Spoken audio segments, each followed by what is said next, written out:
Tell me your story. I was born and raised in a religious cult called the Children of God. We didn't go to school as kids. The world was going to end. We were God's chosen people. When did it didn't feel right? People think that the trauma is happening in these environments, and this is what relates to workplaces as well. It's when you leave them, you're safe. You're in a different environment that your body then has permission to sort of fall apart. You can sit in a victim mindset, blaming all the people, or you can go, well, that's true.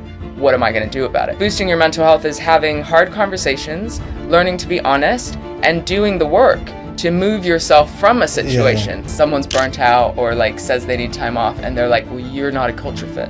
You can't hack it. It's your fault. We can't just victim blame. I've heard the most senior, successful looking people tell me the dark stuff. We're connected more than we're different. You're part of the family until I need to make you redundant. Yeah, you're not part of it. It's not a see you later.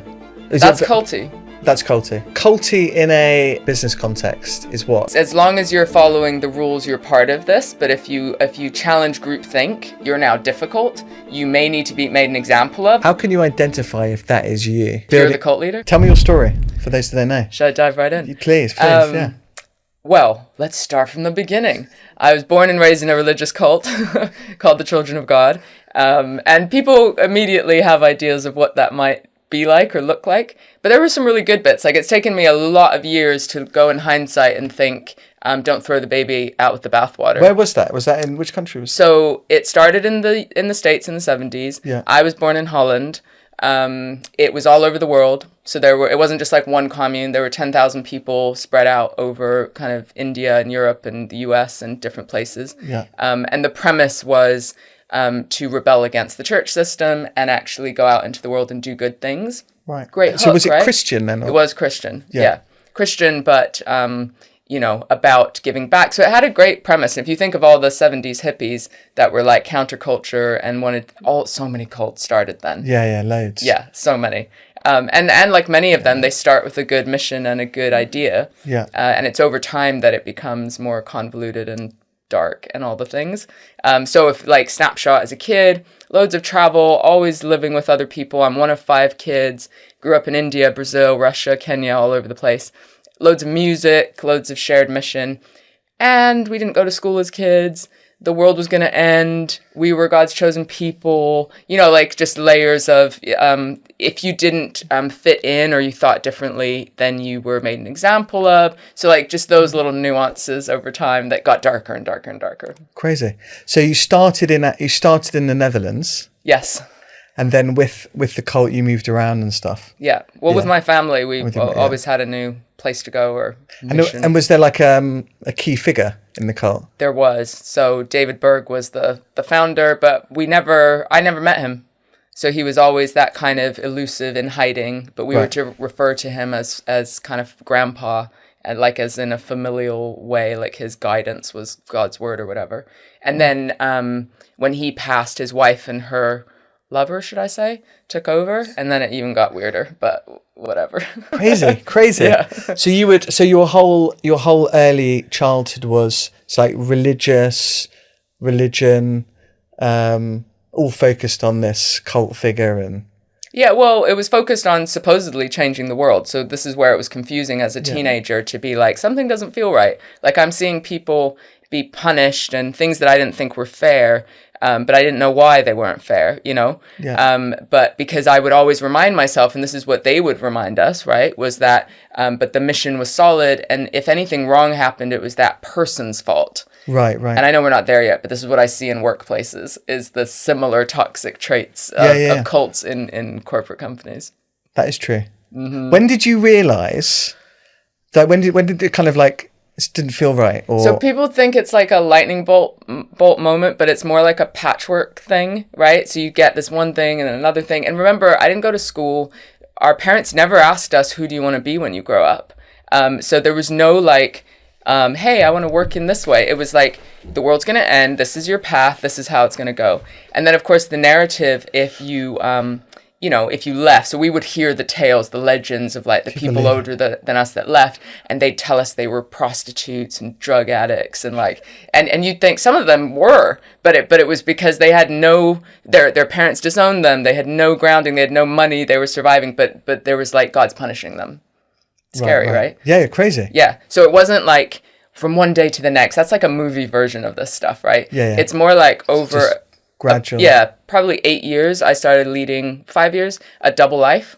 So on the one hand, I was still playing by the rules, and on the other hand, I was drinking and like hedonistic, escapism, like who am I? Existential. At what age was that? So probably from 17 to 22. Oh, okay, fine. Yeah. Fine. And of course the cracks start to show a little bit, and you're covering it up, and then you're, kind of, it's really terrible for your mental health to wear masks and pretend so much, because no matter who you are, the cracks start to show. Yeah, and you want to try and be yourself, and you don't know who yourself is though.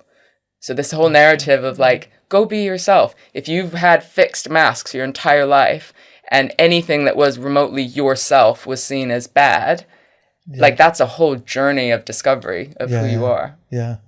Crazy. Yeah. So so then education-wise then, they were educating you on... Oh, so we could learn to read and write from the age of 2, like so young we could read. And because that's how propaganda was given to you. So as long as you could read their literature, which was a gateway to learning, because as soon as I got a library card at the age of 13, like I'm a total nerd, right?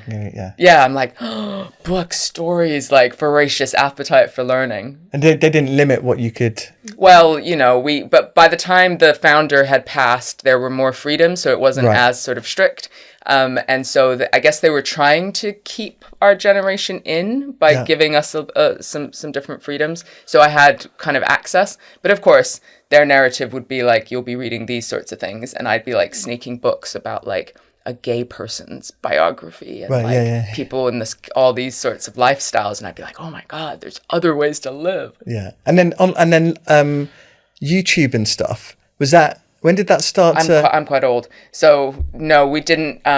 So back then. Yeah. So reading, and because internet and everything was like mid-90s, right? Yeah. Is that right? Yeah, early mid-90s. So I think that access, it wasn't a whole. I think it would be very different now. It's hard to access because dial-up networks and everything. Yeah. Yeah. And we did. I remember those early kind of chat rooms and stuff where you could talk to people. MSN. And all that kind of stuff. Yeah. And how did your parents get into it? Well, so I think my mother was like 17, and she was a nurse or just in training, and had grown up on a farm and wanted to... In America? No, in Holland. So she's Dutch. So it was very exciting to be part of a mission and something bigger. People join the army not because they want to kill people, but because they want to see the world. Thing. Yeah. Right? It's you want to be part of a tribal, right? It's tribal. You want to be part of something. And then you feel like it's making a difference. And then I grew up with my stepfather, who joined with his wife, who passed away, unfortunately. And so then my parents met when I was 2 out in Brazil. And we're a blended family, and so the rest is history. Yeah. So that's fast forward. So that's 17 to 22.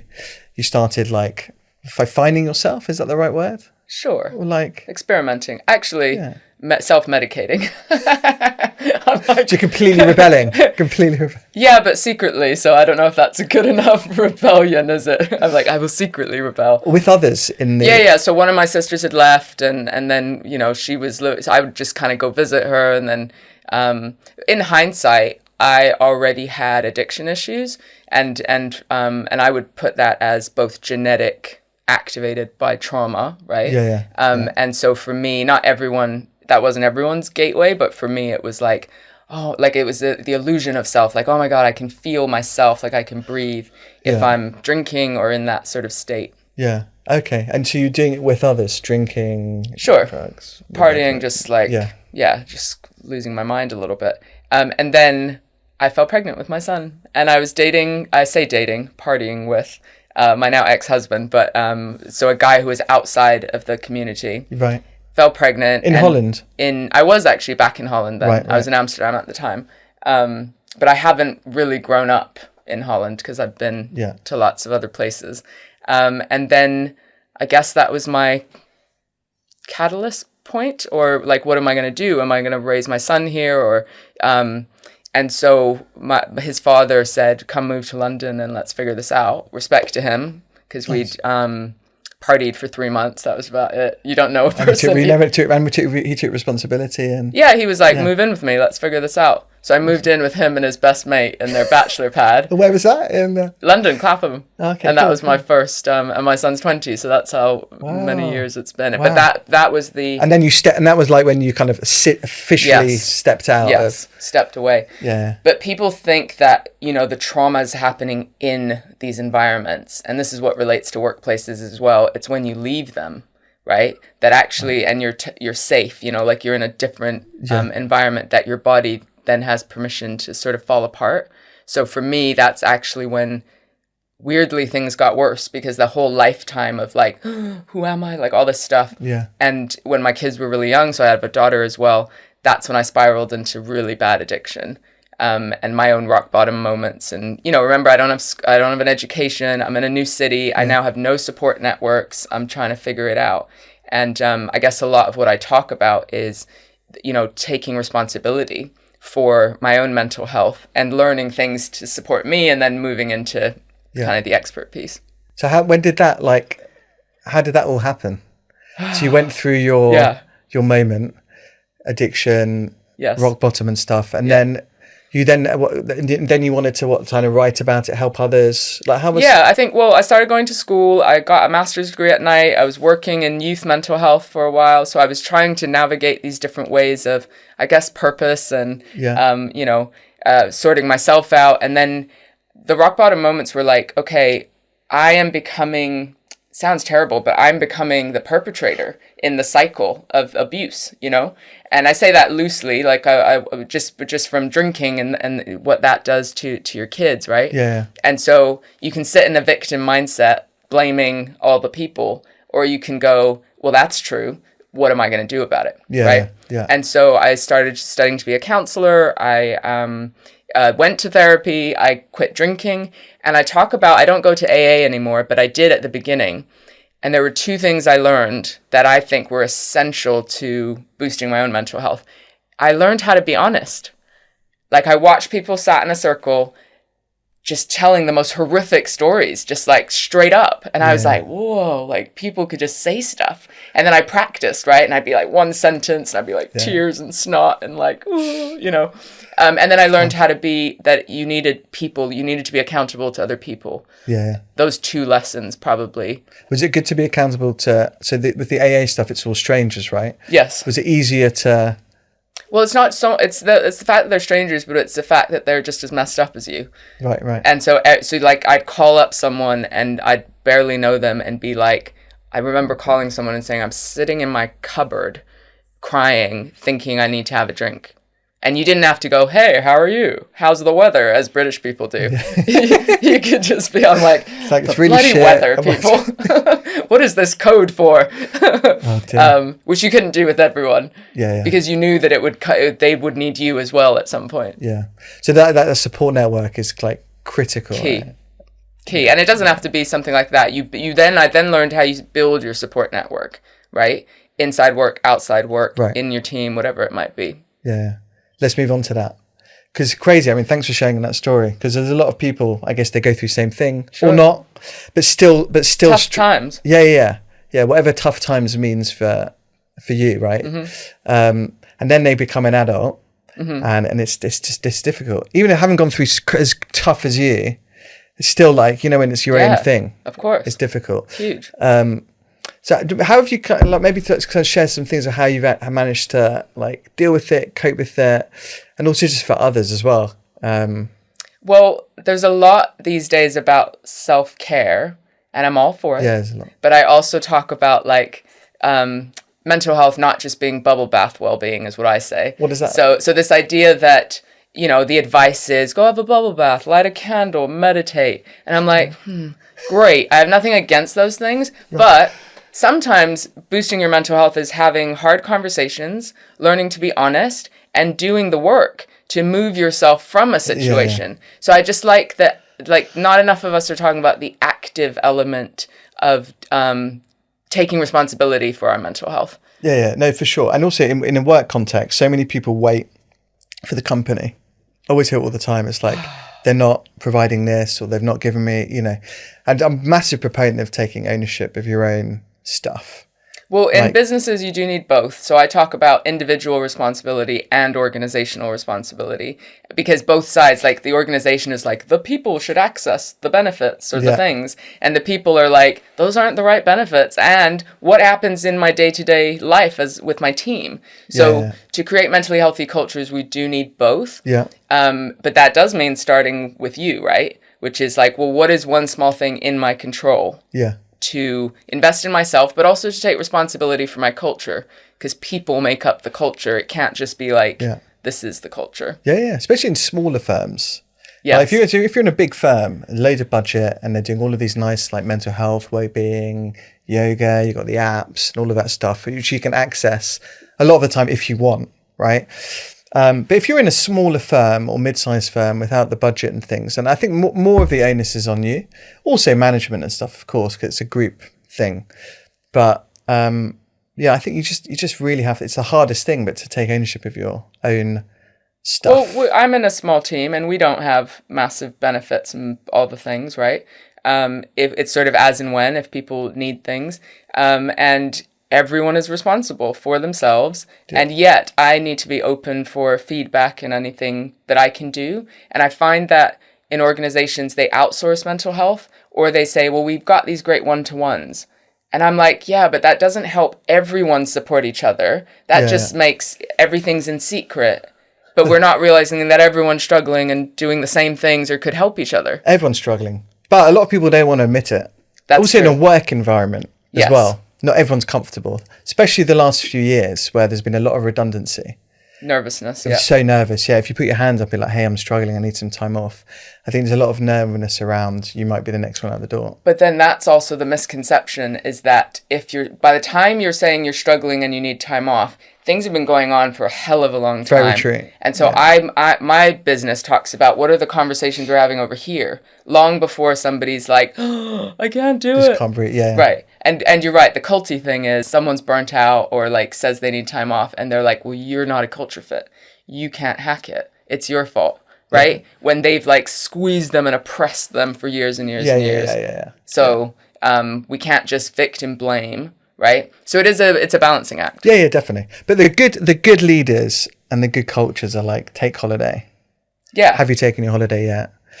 Like do different things, integrate your work and your life, Totally. Well, they know that well-being is linked to performance, and that if we want to sustain performance long term, we need to invest in ourselves in different ways. Yeah. But that's the language that isn't often open enough by senior leaders, by people because if I talk to a group of senior leaders, the most exec team, right, I'm going to ask them direct stuff, because I'm like, I don't care what you're doing for them. Yeah. If you're not leading by example, it's not going to work. You've got to do it yourself. Yeah. And I'll say, how do you invest in yourself? But notice my language. I didn't say, what's your self-care plan? Right? Yeah. I said, how do you invest in yourself? Because people understand that. And they're like, oh, I'm safe because this is a business thing. Yeah. And one person, someone will be like, I go to the gym, and that's how you'll start. And then one brave person will say, yeah, or I go to the gym. I go to the gym too. I go to the gym, but somebody will say I meditate, or somebody will say I protect this time with my kids, or something. Yeah, and as soon as one person does it, it will be the fourth or fifth person. And the energy is different. And then my second question is, how many of your people know that you do those things? Because great if you're doing your stuff in secret, but like the opportunity is to talk about it openly, because then people go, oh, that guy who's a top performer, he hits the gym, he spends time with his kids, he does whatever, right? Yeah. It's important to share. I like to diarize my stuff. Me too. I put my which everyone can see. Lovely. So I put my gym in, so the personal stuff as well. I put all of my personal stuff in there. Nice. Yeah, because I like to work really hard, and I also like to work really hard at chilling out. Beautiful. Because the road is really long, isn't it? It's in the game for a long time. It's endurance. So it is endurance. Yeah. But again, a lot of people, and I think some of these corporate cultures, historically, it's been like last person in the office, pre-COVID. Sure. It was like, it wasn't especially certain industries. Certain industries, yeah. As guys, you'd never talk about your mental health. Like, no way. It's but then how you doing, mate? Great. Look at the suicide rate, right? For men particularly. Yeah. So, I mean, but it's getting a bit better now. Mm-hmm. Like, you know, even just with my friends, you'd never really talk about this stuff. And now, like the last few years, like we're talking about it like way more than ever. It's so good. Yeah. Yeah. I think so. But I also think that we're still, many people are still thinking that a mental health conversation is, are you struggling? Like that. Like, right? And assuming life's tough. Right? Yeah. And that's part of it. But it's also about good mental health and like, we were talking about resilience before we started. Yeah, right? Exactly. Like, what do we do to thrive? Yeah. And how do we have those conversations that challenge each other, not just, you know, how are you doing, assuming life's hard and all the struggle. Yeah. No, because early on in life, and I guess there's degrees of this, and I can't remember which book I was reading, but it was something around there's value, let's say, in going through difficult things when you're young. Of course. You know, build up your self-esteem, your resilience, character. So when you do come up against these things, it's like you've dealt with it before. You built the muscle. You've picked yourself off the floor. You know, you've got over the fact that you've never won a sports race at school or whatever it is. Yeah. Because when you're in work, it's like tough. Yeah, you'll be told. You'll be fired. All sorts of things will happen. And then you're balancing your personal life. Things are going well, this or that. And it's like, it's difficult. And a lot of the time, I think education and school, you asked me about university, right? Mm-hmm. Like, what did I get from my chemistry degree? Yeah. I think a lot of this, like, living stuff, you know, just like living alone, making friends. Yeah. Navigating life and bills and pressures and then grief and bereavement. Everything. Like, life happens. Yeah. I remember I'd failed one module in my first year and I had to redo it. So I spent the whole summer. Did it crush you? It was like, do I tell my parents? Do I not? I'm going to be working at uni for the next few months, not coming home for the summer. And it's like, well, revise really hard because they wouldn't let me in the next year unless I did it. So it was in a gym hall. So I went in, there was like 4 other kids from my chemistry thing that were also redoing it. But then there was like another 50 from different subjects in this retakes hall. So the paper comes, and I'm like, shit. Like it was completely different to what I revised. Panic, sweating. I've never really panicked like that before. And you know that feeling in your stomach of like, messed up my whole life. What I'm going to tell my parents, everything. So I was trying to look around for the other kids in the chemistry thing, and I found one, and they looked the same. So I'm like, So I put my hand up, and I'm like, the guy comes over, and I'm like, I think you've given me the wrong paper. And it turns out they'd given us the wrong paper. Ooh. 20 minutes in. So they took the papers away from me and the other chemistry Everyone's in a total panic. Like literally sweating. You're like, you know, I mean, I was almost ready. I don't know what made me put my hand up, but you know, but just that. A lot of people wouldn't have. That's interesting. Yeah. Wouldn't have done it. But I never forget the feeling. Because it's like, what do you do in that moment where you can't quite think clearly, you know, and you've got to try and, anyway. Luckily I passed it, got through university, never thought about chemistry again. I never thought about chemistry. But it's just these little moments, you know, it's so long ago now, but it just, you know, like it just vividly sticks with you. And it's just a lot of collection of those things, I think, for me anyway. And has that changed, like, so when stuff happens now, do you sort of look at it, like, even if it's like panic, you know, history's told me that things are going to be fine. This is going to sound weird, but I seek out like hard stuff. Yeah. I like doing hard things. Yeah. Whether it's like, so you're almost like drawn to it now. Yeah. Like a marathon or like a hard CrossFit session. Nice. I started my own business. Yeah. And those are tough. Tough, right? Yeah. and what I do, like it's, you know, trying to, whether it's sales and like you win pitch, you lose a pitch, you lose way more than you win. People don't want to admit that, but you lose way more than you win. It's true. You know, and it looks good like, on the outside, you know, doesn't and it? then you're like, and every time you speak with someone, it's like, for me, I'm thinking, well, what could I have done better, differently? What do they think of me? Things like that. And just all the time. So I think over the years, because I kicked off on my own just after uni, I've just built a CV of failures. Yeah. Maybe that's built my... Which is not what people would see on the outside, would they? But it's what anyone in business knows is the amount of times that you had the little cringe of like, oh, that didn't quite go well, or you're on a public platform and it didn't quite go well, but you navigate it. And a podcast, you're doing a chat. Yeah, you know, it takes a while, right? Because like, it really if you haven't done a few, people's voice is different sometimes. And the whole thing. So the more you do, the better you get at these things, I think. I can't quite bring myself to listen to my very first podcast. I think I should, because they're still out there, just to be like, oh my goodness. I've hopefully got better and better. Well, I'm not really sure. But just the more you do something, the better. Of course. And then practice, 10,000 hour rule. Yeah, it's great. So, and now you can transcribe and video your calls. So I don't know if you've seen this, but a lot of the work I do now, we do a video call with the client and take a briefing and stuff. And then we video it on Google Meet or transcribe it. So then you're listening to yourself and watching yourself back and you're like, oh, really? Did I actually? Were those the words I used? Yeah. So all of that stuff I use to improve, to your point, like, learn, how can I improve? How can I do better? You have to be self-reflective on those things, I think.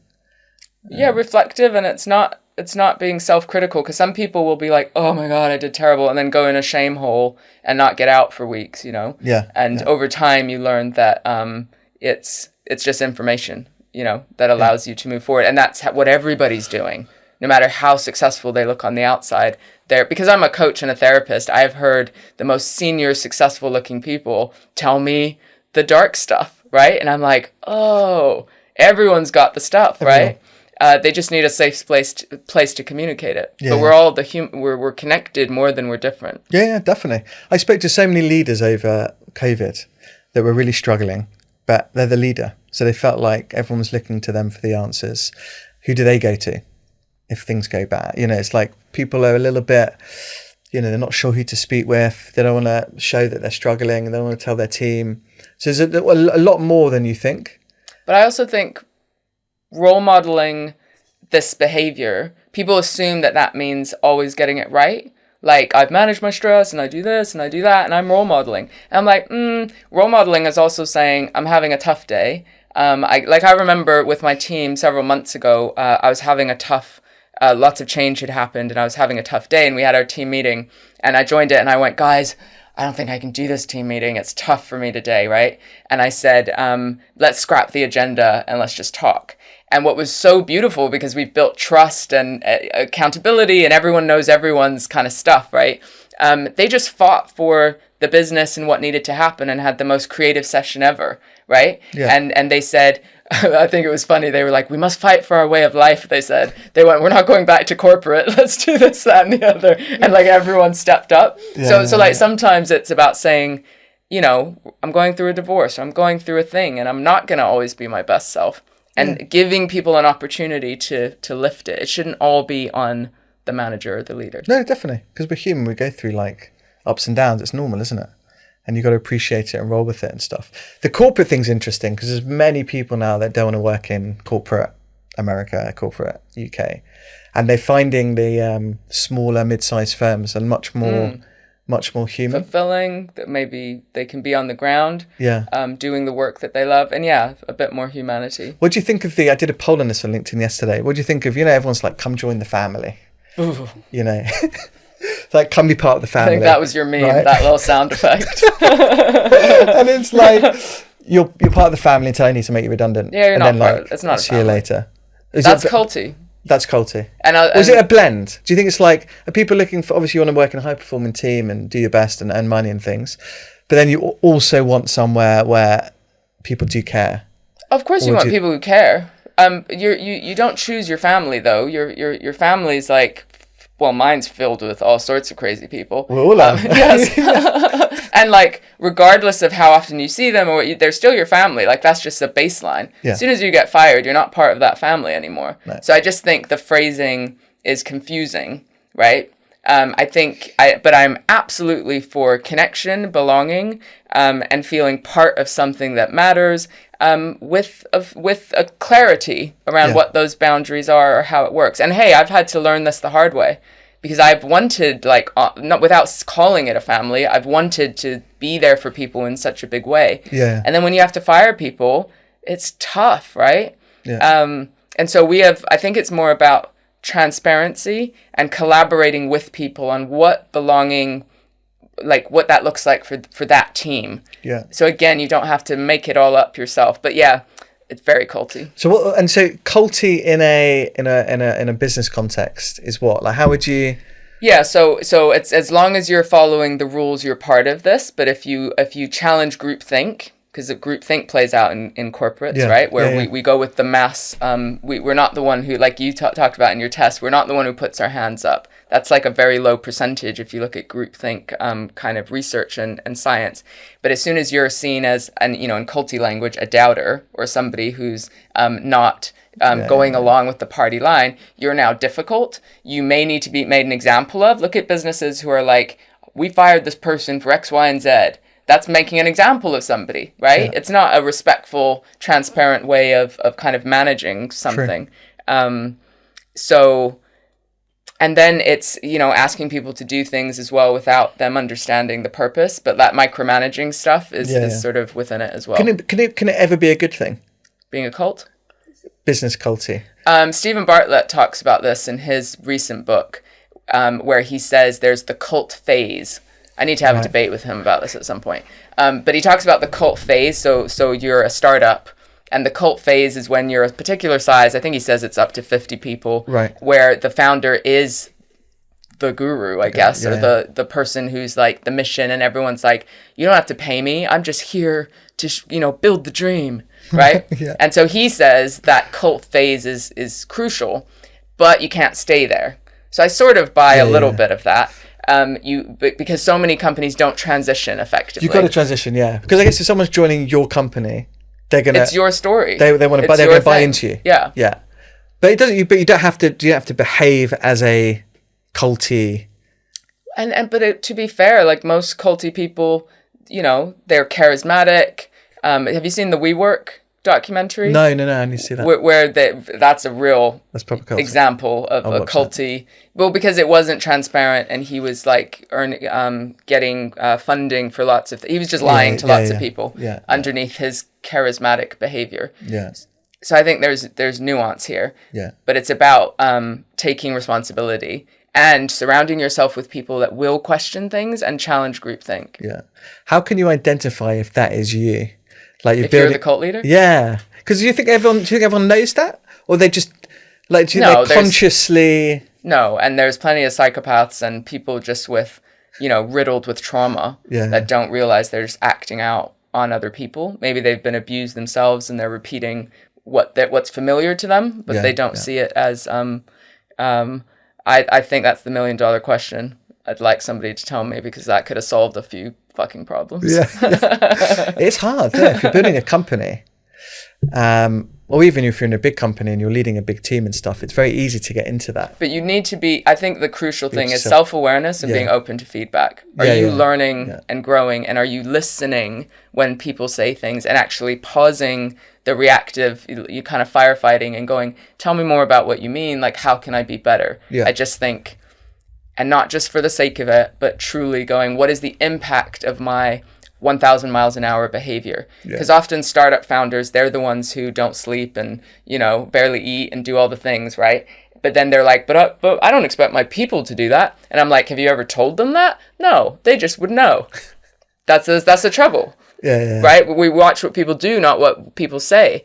And so that's the self-awareness communication. It's like my behavior has an impact, a ripple effect. Absolutely. And what are my checks and balances? I've got a very good friend who runs a decent sized firm, and he was that guy until a brave employee tapped him on the shoulder and said, mate, well done. This is your behavior is having this effect on all of us. And he was like, oh my God, like. Because you don't even realize, and you know what running a business is like. There's times when you do have to put in the hours. But I talk with my team about how we work, not just what we do, and where I work best and where they work best. And we kind of have those open conversations. I think that's important. It's a good place to get to. I'm a small team. The bigger you are, the more complicated it gets a little bit more complicated, and then you're relying on others to demonstrate similar behavior and stuff. Is there any tips for like identifying if your team is struggling?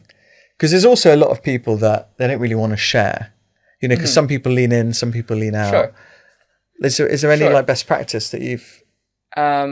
So knowing your people are struggling, I mean, if you just have an ounce of self-awareness and are able to observe, you should be able to know.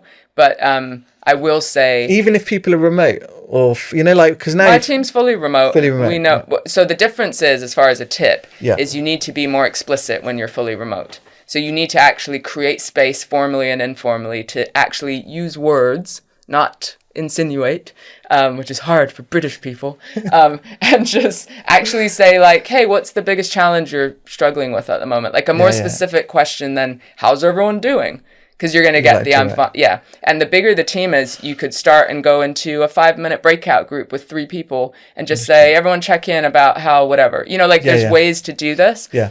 But I think people go into habit mode and they just do their agenda when you're remote. But I do think it's fully possible.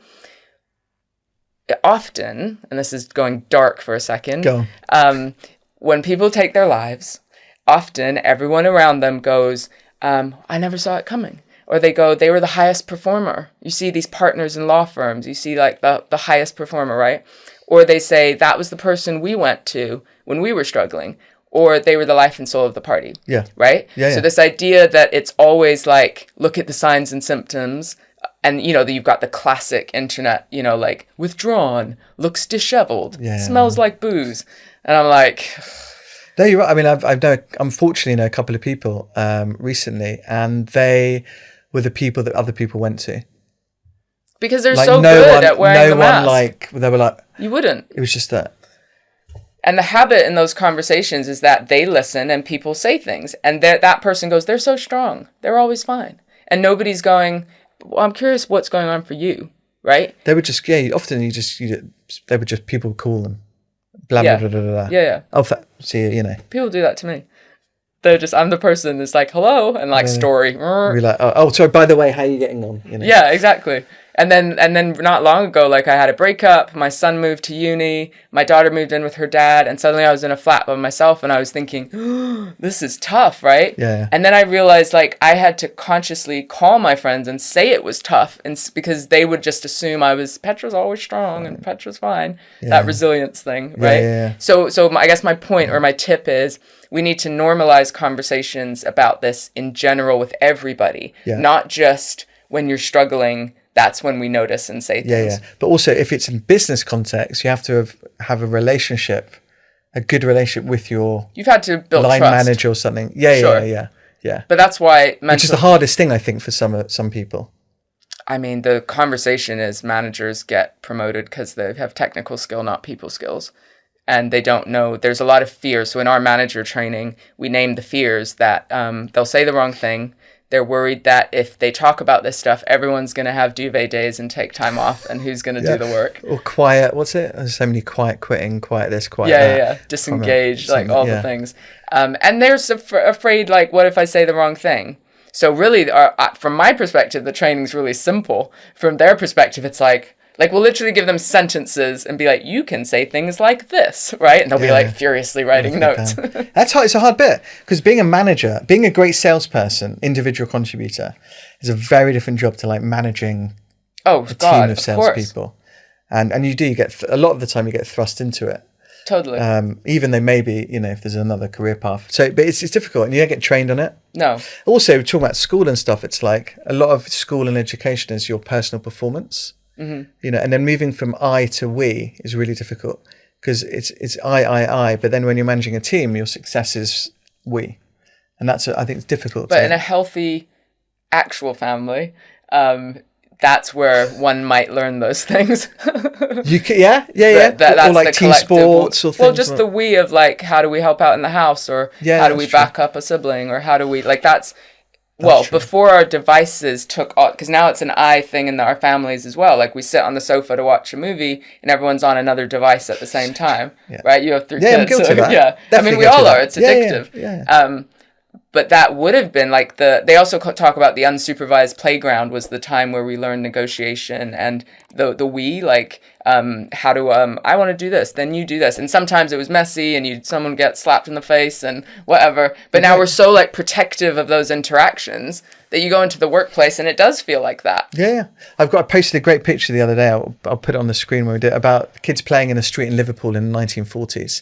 And they're just playing. Yeah. And chatting and they're like pushing each other over. And, now you don't, they're on the screens. Well, everyone's scared. Everyone's in their room by themselves, or on a device. And we know if you watch The Social Dilemma on Netflix, that the correlation between Instagram and Snapchat, suicide and self-harm specifically for young girls, the age of 12, skyrocketed. skyrocketed. You have 3 girls, right? Yeah. Yeah. But 18 was the age where what? TikTok and Instagram. I mean, they're all on way younger, but... Well, if you look at... No, of course they're on it young. Please. Yeah, no, I know they're on it way please.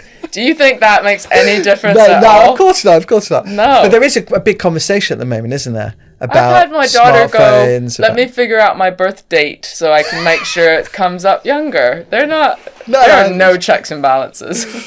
Sorry. What's a good age then? So... Like, how can you... Like, because obviously, given what you've said, right... I mean, a lot of, because I'm kind of just about getting to this, where they go to secondary school, so 12. Yeah. And then mostly they start getting smartphones, right? Or some, they can just get phones, but not smartphones, which is probably a good thing, because then you can't get on social media, but you can still call. But they'll be like, I'll be an outcast. But maybe social pressure, they might end up with, and then once they got a smartphone, then they can go onto any social media site. So would you delay that?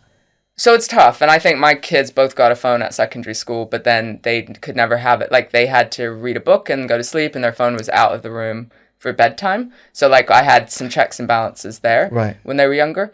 But check out the Center for Humane Technology. There's 2 videos. I forget his surname, but the guy called Tristan, who is the founder. Right. And I believe, if I'm not mistaken, he says 16 is the age where those things should be allowed, because it's about brain development. Right. And so at 12, 13, your brain is still, not only is it still being developed, that's the age when that social comparison skyrockets. Yeah. And now it's not just my school, it's like a bazillion people. Yeah. But it's tough. Also because we're addicted. So the parents are like, blah, blah, blah, and then they're like, put your phone away. I mean, they've seen me doing this their whole life, It's bad. It's not great for our mental health. It's not great. No, that's my second book that's coming out. I love about that. Digital wellbeing. No, because the other thing is, and I was saying this I think I was saying this to you the other day, it's like when we've been growing up, you always believe what you see, like video or the news. I mean, generally it's like, if it's video, you kind of know it's true. Now with all the AI stuff, even videos, you've got no idea. You really don't, and that's really going to get worse. Yeah. So you're on Instagram, you can see the video of, like, you think it's gospel, whatever, it's truth, but actually it's completely made up. And the words this person's using is AI. The video is completely different. The background's like... They say you only need 3 seconds of someone's voice to then create a whole AI narrative with their voice. Terrifying, right? Crazy. Yeah. We're about to experiment with AI to translate our podcasts into, like, any language. I've heard good things. Crazy, right? Like 45 languages like, in a second. Yeah. Very cool. Yeah. I wonder what I sound like in Chinese. Well, we'll send you the Hindi version, because we've got an Indian company. We're gonna get ourselves stuff. This is exciting. But it's crazy, right? It is, but then again, Center for Humane Technology, it's like, what are the checks and balances? And they're advocating for, like, just ethics going alongside, because he's like, we've just got developers who are like, this sounds like a great idea, not really having a psychology or a culture background to think of the ripple effect. And so, yes, there's amazing things, but we've got to think about other stuff as well. Yeah. It's super hard. I mean, like, leaving your phone outside your bedroom. I mean, I've been working on that for years. I've never quite made it. But you might have other checks and balances, like when you hang out with a mate, where's your phone? Like, you go to the pub or you go to a cafe. In my pocket. Does it buzz? Well, my first podcast was called "Don't Take Out Your Phone." Was it? Yeah, because the irony was, like, you go to, like, meet your mates and everyone's on their phone, and obviously you have to listen to podcasts on your phone, so it was a lot. But it happens a loads. You go to the pub, and you either get people that are thinking consciously, and I'm like, right, we're in it. Like what we're doing now, right? We haven't taken our phone out. No. And it's people like weird if we did, right? Unless it was to look. But in the pub, it's it is. Well, it's even just the way it's on the desk.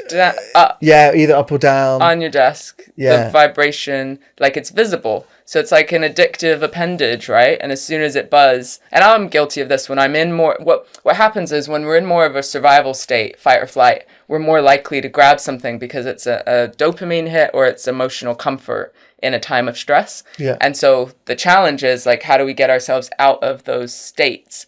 But also, for me, I'm addictive, right? So I will have to turn it off and put it in my bag, or text my kids and be like, I'm not going to be around for an hour. Like, something like that. Yeah, even though I have it on the desk right now. I know, I noticed. I was trying not to name and shame. I saw it ring earlier. But I got my iPad. I was like, but didn't want to have it in my pocket. But I haven't looked at it. But you know what? There's another argument about, so when you're parenting and you've got your phone, it's similar to drinking and being with your kids. You know, like it's just as distracting and all of that kind of stuff. Well, and sometimes we're talking a lot about what we need less of, and that can feel a bit overwhelming.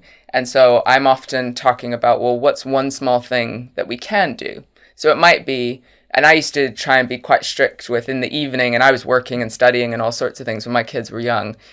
Sometimes it was just 10 minutes each. That was quality, undivided attention. Yeah. Whether it was chatting about their day or... So, like, a shorter amount of time of full presence is better than a long amount of time of half presence. Very true. Very true. And I think it helps you also to balance, you know, because again, if you're working, big job, working hard, all that stuff, it's good just to deconnect.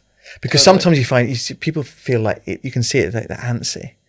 You know, like it's like, I want to check my emails. I'm definitely guilty of this too. So I'm waiting for an email to come through, but I'm like reading with my kids, or I want to play chess, playing chess, and like gotta like mentally think, right, don't. And like, is it urgent? I mean, no. There's this cool thing popping up in Holland called the Offline Club. Oh, what's that? They take over cafes, pubs, and places. People pay like €5 or whatever to spend the afternoon. It's almost like if you think of the drawing room back in the day. They paint and they read and they talk. They've got to leave their device. So it's like the afternoon or evening version of a digital detox. Love that. And they said it's like such popularity in such a short amount of time. Young people going. No, it's great. It's great. I went with one of my daughters to New York for a family thing, and we were having breakfast, and then we took a colouring book out, and she was like, "Don't look at your phone. Like, just colour in with me." And I was like, "Right." So we're like colouring. It's great. Yeah. Once you get in, you know, it's important. We've got to set the intention. You've got to set the intention, yeah, and it's really good to do. And I get that from like, I guess you get that from stuff like gym and although if you go to a normal gym, you still have to look at bloody phones. Go to CrossFit or to like a class. I go to one. Well, it's Performance 360, which is like CrossFit. Right. So yes, I love it. But it's good. It's a group thing, right? Yeah, and to be honest, so talking about like what work, different strokes for different folks. On the way there, because it's usually 6:30 a.m., I'll be listening to like David Goggins yelling at me. Good. Get up. You deserve more. Yeah. And then people, they're like, oh, I don't want to do that. I'm like, it pumps me up. It gets me there. Love that. Yeah. I watch a lot of his stuff. I read his book actually, which was really good. Yeah, I really rate it for sure. But the class stuff, I do CrossFit. Amira does CrossFit too. Ah. And then it's great because you get in and then you just turn up, you do your thing. You're not looking at your phone, you follow whatever they're... Yeah. No, I love it as well. You know, so they're my little detoxy things. Shake out the stress. I love it. Just tell me what your new book is called and all of that stuff. So it's Digital Wellbeing. It's coming out January 2025. I have one book called Begin With You that's out already. That's got more of my crazy story in it and more about the culture groupthink thing. Yeah. And then my business is helping companies with training, strategy, all those pieces to support. How long have you done the business for? So I'm in my 6th year. Amazing. Yeah. How has that been in the scale of difficultiness? I met someone at a networking event and he went, they call it running a business because it's like running the whole time. And it was the first time I heard that. And I was like, it makes a little bit of sense. Well, I started 6 months before COVID. I had to pivot, of course, and do virtual. But the mental health conversation skyrocketed. So I think we've had the classic small business, like cash flow stuff, and big giant businesses are like, we'll pay you in 6 months. And you're like, normal stuff. But it's been exciting. It's been an adventure. And did you always wanted to do something like that? No, I did it. Some of us do this stuff out of frustration. I worked for mental health and wellbeing companies for years and got sick of telling other people what to do and not doing it ourselves. That felt culty. Because we were saving the world, and then all this abuse was happening on the inside. And I'm not saying the companies it was abusive, but and so I quit as clinical director for an EAP, and I thought I want to prove a point that we can be the case study for this working while teaching other people. So it's very mission driven. But no, I never set out to start a business. Love that. It's good. It's tough, isn't it? But it's good fun. It's good fun. It's an adventure, and like, I can't sit in politics and bullshit. I'm like, call it out. I don't even know if I'd pass in a interview anymore with these formal like. No, would you? Me? No, I've not. I've not worked for someone else. Well, we're a consultancy, right? So we're working for someone else all the time. Always. But it's different. It's different. I like the feeling of like it's on me. You know, it's very like empowering to be on. You got to get out. You got to win more work. A bit of risk. You got to deliver. You know, oh my God, where's the next piece of work coming from? Making sure that you've done a great job. Do you think entrepreneurs are born or made? Like, was that intrinsic to your nature?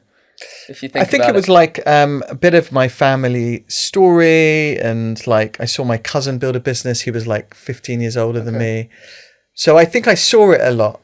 I always wanted to do it, so I think it's a mixture of both. Yeah, well, you have to learn the skills still, but I mean it's the risk capability. Well, I think it was probably is born. Like my dad is like super risk averse. Oh, interesting. Really risk averse. Yeah. But they both, my mum and dad, like didn't push me into you got to be a doctor. Straight career. Be a lawyer. Yeah. They let me kind of do my thing. Explore. Even though a lot of people were at that time like doing, I think it's always been in me. Always wanted to do my own thing. Mm-hmm. And then I saw some family members do it. And then I was like, right, I'm just going to crack on. I didn't realize that cult life was very good preparation for taking risks and being like a hustler, you know? Yeah. I was like, and because at one point you decry all of it and you're like, that has, gone against me. But you've like worked out like stuff, just like doing things and different cultures and different levels of business. And so you give me the C-suite versus the people right on the front line. It's the same thing to me. Yeah, exactly. Which I didn't realize not everyone had. Like I have no fear. But the thing is, you're like born where you're born. Can't help it. Right. Families, to your point, family's your family. Yeah. Can't do anything about that. Yeah. And then it's just how you play the cards you're dealt, so to speak, right? Yeah. Follow your path and do the things. And I mean, because you also hear, you always see, often you see the kids of very, very successful parents not do as well. Mm-hmm. Well, they're often protected from too many things. They're not allowed to fail and this and that. And I mean, it's a bit of a generalization, but you do see that a lot. Mm. So... You need the hunger. So where do you get the hunger? Yeah. Where do you get that from? Yeah. I think some of it is innate, because if I think of my siblings, we're not all the same. Like they're not all running businesses in that way. Some of them have gone, like you said, the opposite way. They want to be more safe, which is fair. Yeah. So there is an innate trait, I think. But also, I was raised on mission. And even though this is a different mission, I did have a bit of a mean journalist, but he said something like, so do you think they won anyway? Because you're like on a mission? And I was like, won? Do you want to fight? But I was like, service and mission is important to me. It's in my blood. I don't know what to tell you. Yeah. And I'm just able to channel it in a way that I feel is impactful. Yeah. But that's what your leadership means to you, I guess, right? So you've got this mission and you want to fulfill it, and you've built a company and people buy. But it's important for my team's mission to be aligned with my mission. So it's not just to be like, this is my mission, do this. Absolutely. It's and that's not culty. That's like I hope not. I don't think so. No, you've got to agree. You've got to. I err on the side of total transparency because I'm like, what do you guys think? And we have little checks and balances for group think and stuff. Not that they've ever thought about it, but I'm like, I am thinking about it. And so that means a really easy check and balance is like asking for people's opinion in written form before you discuss it. So everyone feels free to say what they want to say without like the first person who spoke, which is usually the extrovert, impacting the room. Oh, we should probably talk about it that way. Yeah, that's true. That's very true. Very true. Love that. Thank you so much. Great chat. Thank you. Great chat. I'm almost able to get my phone out now. Cool, thanks. Thanks for having me. Pleasure.